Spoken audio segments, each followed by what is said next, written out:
है त्रिपुरधारी, है त्रिशूलधारी। आप उससे लगाव करो और आप उस पर विश्वास करो।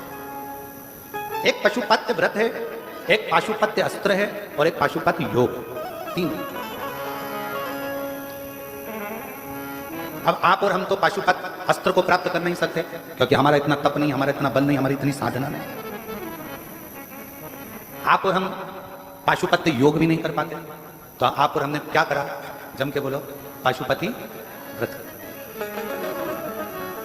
जिस व्रत के फल से भगवान राम जी के पास में पाशुपत्य अस्त्र आ जाता है, जिस व्रत के फल से भगवान कृष्ण के पास में पाशुपत्य अस्त्र आ जाता है, उसी तरह जिस पाशुपति व्रत के करने से उनको अस्त्र प्राप्त हो जाता है, वैसे ही पाशुपति व्रत करने से हमारे करीब में शिव आ जाता है, हमारी कामना पूर्ण हो।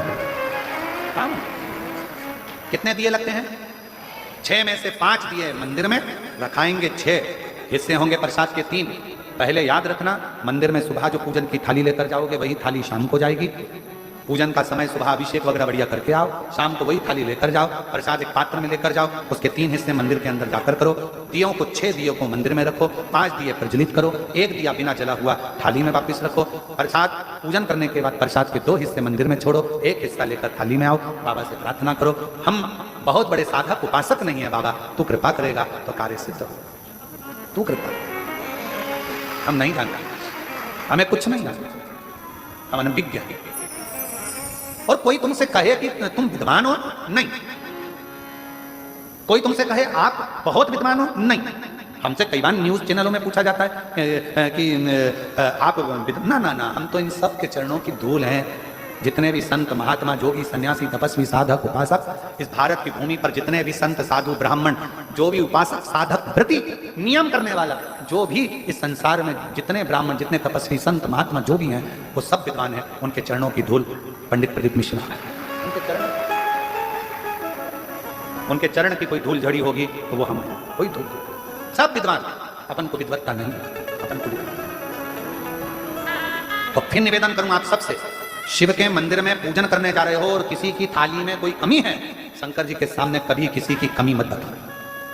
कभी मत बताना कि बहन तुम्हारी थाली में ये कमी है, आज तो शिव जी को तुम्हें ऐसा चढ़ाना था, तुमने ये चढ़ाया नहीं। तुम्हें शंकर भगवान को ऐसा करना था, तुमने ऐसा करा नहीं। नहीं, शिव जी की पूजन में अगर जल रह गया कोई बात नहीं, दूध रह गया कोई बात नहीं। शंकर भगवान की पूजन में कोई त्रुटि भी हो गई तो ये मत सोचना कि शंकर जी श्राप देंगे, क्योंकि बाप थोड़ी देर नाराज हो सकता है, पूरा समय नाराज नहीं हो सकता।